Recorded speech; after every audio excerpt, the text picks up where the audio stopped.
Hello class 11। आज हम शुरू करेंगे हमारी second poem the laburnum top. तो प्रोसेस आपको पता ही है, तो बिना किसी देरी के शुरू करते हैं।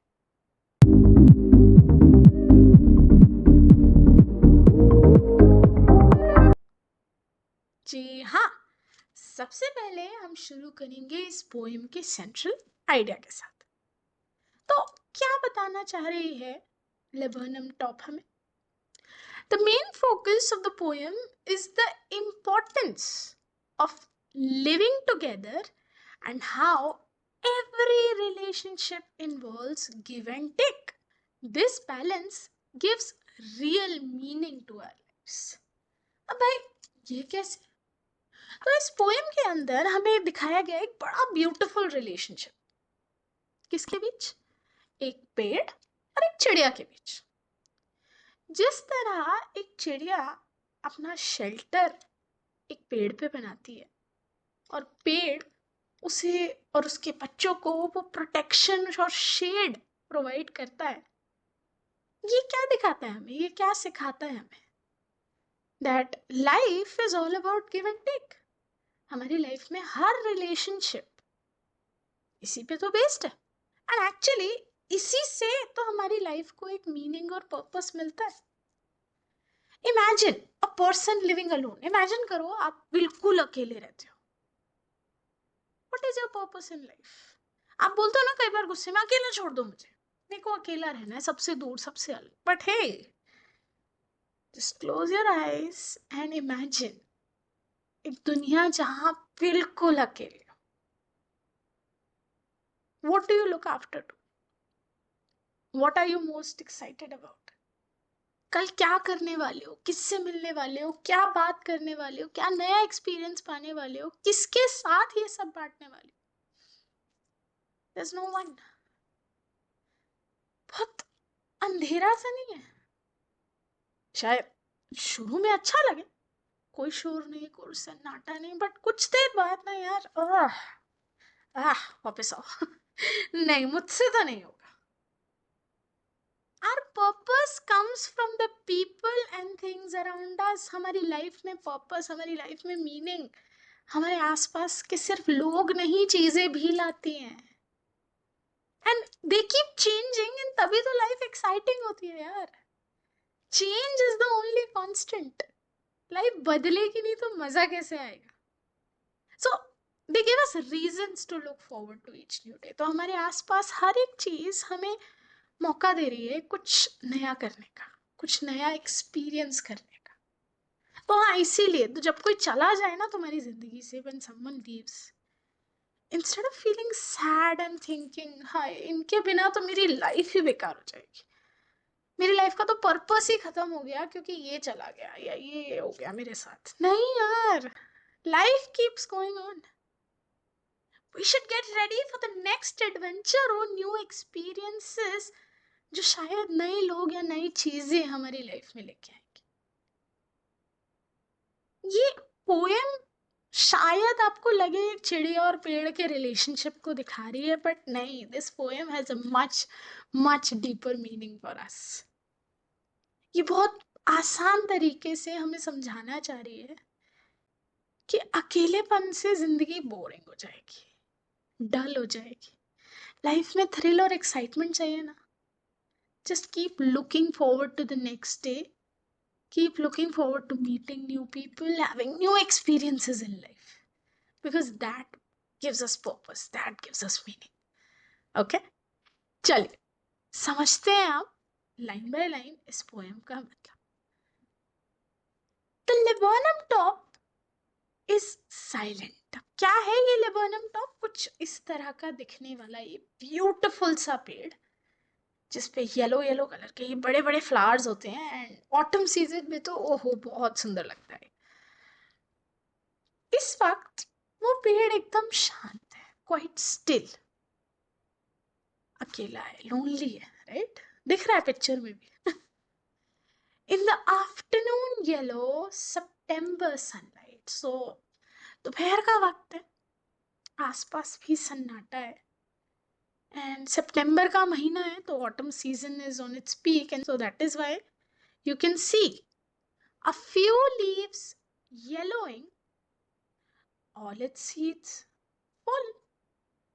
तो ये पेड़ का हमारा साइकिल है, लाइफ साइकिल, कि ऑटम आते आते हरी हरी पत्तियां पीली होती, पेड़ पे जो फल और जो सीड्स वगैरह होते हैं वो नीचे गिराते, क्योंकि तभी तो उन्हें मौका मिलता है न्यू लीव्स, फ्रेशर लीव्स उगाने का एंड नए सीड्स और नए फ्रूट्स को उगाने का, right? So that's a natural process, let's keep that aside. But अभी के लिए क्या दिखा रहे हैं वो हमें, एक सीन समझा रहे हैं जहाँ पर एक पेड़ अकेला है एंड अकेलेपन की वजह से बहुत ज्यादा डल फील कर रहा है। क्या करें हम, कैसे उसे खुश करें, क्योंकि उसकी खुशी तो कहीं और है और वो उसी के लौटने का इंतजार कर रहा है। Till the goldfinch comes, आ गई उसकी गोल्ड फिंच उसे खुश कर। Till the goldfinch comes with a twitching chirp. अब ये ट्विचिंग चिरप क्या है? वो चिड़ियाओं की प्यारी प्यारी आवाज, जब वो आती हैं पेड़ पे बैठती हैं वो अपनी आवाज निकालती है। a suddenness, a startlement at a branch end। तो होता है ना, आए और छुआ उसने, बॉडी में कुछ फील होता है, गूज बम्स से आते हैं। इसी तरह उस पेड़ के भी गूज बम्स आ गए उस चिड़िया के आने से। डोंट गेट मी रॉन्ग यार, I'm just trying to make it more fun for you. So yeah, imagine वो चिड़िया आई उस पेड़ के पास, उस डल से, सैड से, अकेले से पेड़ के पास, एंड जैसे ही वो आके उसकी ब्रांच पे बैठी, ओहो खुश हो गए हमारे पेड़ जी। देन उसके बाद क्या हुआ? Sleek as a lizard.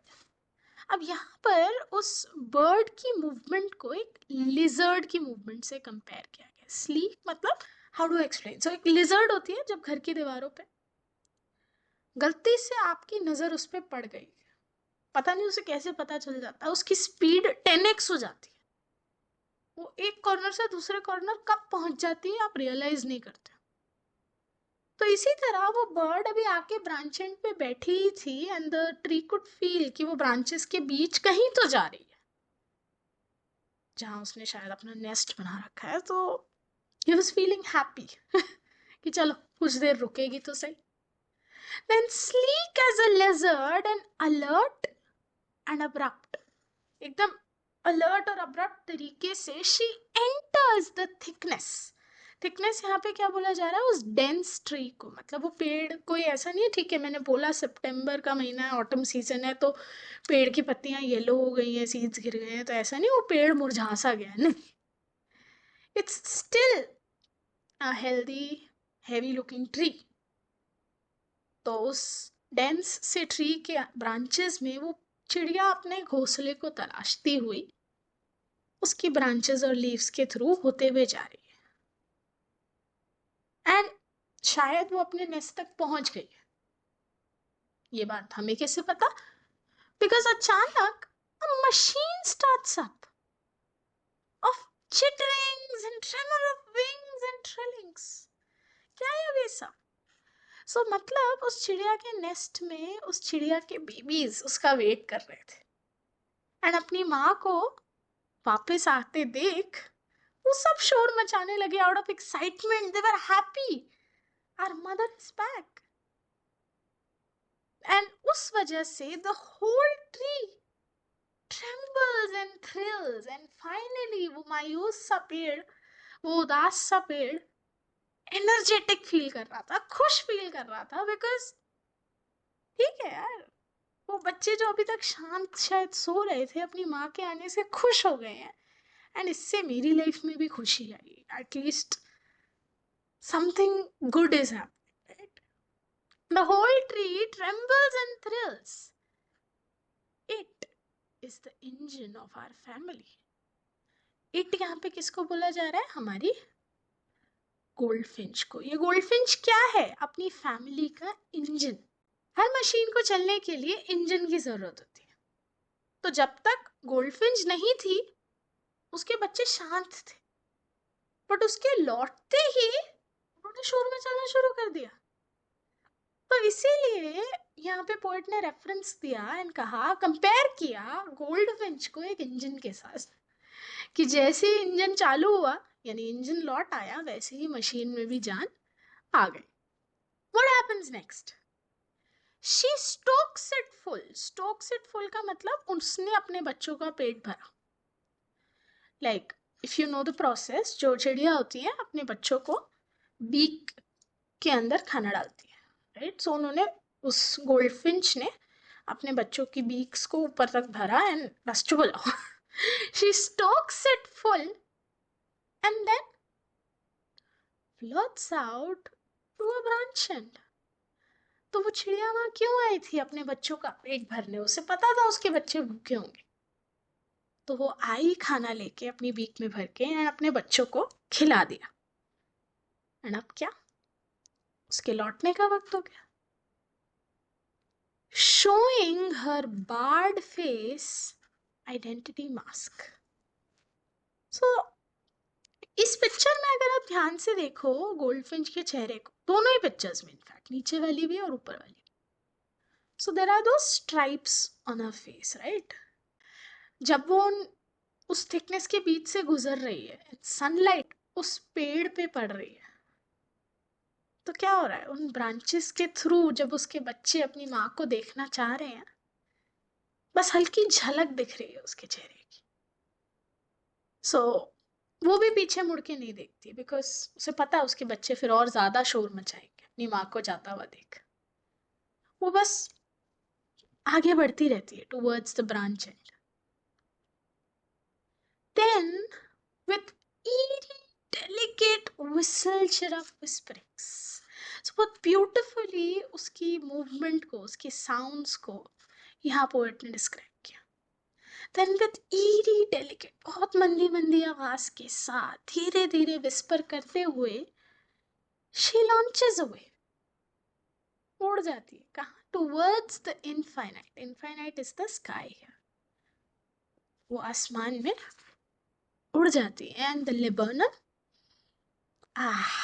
it subsides to empty. और वो फिर अकेला हो जाता है. तो यहाँ पे पोएट दिखा रहा है एक bond, faith between the tree and the bird. Tree को पता है कि मैं कुछ वक्त अकेला हूं, बट वो चिड़िया लौटेगी, और जब वो लौटेगी I will again feel lively and energetic. और उस चिड़िया को भी पता है कि जिस पेड़ पे मैं अपने बच्चों को, अपने घोंसले को छोड़ के जा रही हूँ, वो पेड़ उन्हें सेव रखेगा, उन्हें प्रोटेक्टेड रखेगा. सो यू सी, एक beautiful give and take relationship which is unsaid. कोई कॉन्ट्रैक्ट नहीं साइन हुआ है इसका. राइट? इस पोएम के थ्रू हमने सीखी. And that's what happens in our lives as well. Right? हमारे पेरेंट्स हमारे लिए कितना कुछ करते हैं without any expectation. Okay, they just hope for the best for us. वो हमारे लिए अच्छा चाहते हैं, इसलिए हमारे लिए करते हैं. तो बदले में हमारी भी तो कोई रिस्पॉन्सिबिलिटी बनती है ना. तो बस यही मैसेज हमें इस पोएम से सीखना था. आप ये सीख गए हो, ये समझ गए हो, आगे बढ़े. फिगर ऑफ स्पीच देखते हैं इस पोएम के. पहला figure of speech is alliteration. याद कराओ, एलिट्रेशन क्या होता है? Repetition of same alphabet. So September, sunlight, SS. Suddenness, startlement. Alert and abrupt, tree trembles and thrills. यहां सब जगह हमें एलिटरेशन देखने को मिल रहा है. Next, transferred epithet. So transferred epithet is उस मोमेंट ऑफ टाइम से हमारा फोकस किसी और चीज पे लेके जाना. सो हर बार्ड फेस, आइडेंटिटी मास्क. अब उस वक्त, उस मोमेंट ऑफ टाइम में वो चिड़िया बस एक ब्रांच एंड की तरफ जा रही थी, बट हमारा फोकस किस पे लेके आ रहे हैं? उस चिड़िया के अपीयरेंस पे, उसके चेहरे की उन स्ट्राइप्स पे, उसको डिस्क्राइब करा जा रहा है. Right? Then you have simile, comparison using the words as and like. Sleek as a lizard, चिड़िया की मूवमेंट को एक लिजर्ड की मूवमेंट के साथ कंपेयर किया। नेक्स्ट, मेटाफर, एक इम्प्लिसिट कंपैरिजन, एक हिडन कंपैरिजन, जहां पर गोल्डफिंच को अपनी फैमिली का इंजन बोला गया। तो is she literally an engine? No. एक इम्प्लिसिट कंपैरिजन किया गया है जहां पर बोला गया है कि गोल्डफिंच अपनी फैमिली की जान है, हार्ट एंड सोल है, तो इसीलिए उसको एक मशीन के इंजन के साथ कंपेयर किया। And finally we have the figure of speech of onomatopoeia, which is when we write sounds. That is witching chirap, chitterings, trillings, whistle chirrupings. So all these sounds जब हम उन्हें phrases में लिख रहे हैं, that means हम onomatopoeia का use कर रहे हैं poetry के अंदर. So yeah, this is the complete list of all the figure of speech in this poem. I hope आपको poem समझ आई हो, इस poem से मिलने वाला message clear हो. इसी के साथ that's a wrap. I'll meet you in the next video. Till then, bye bye.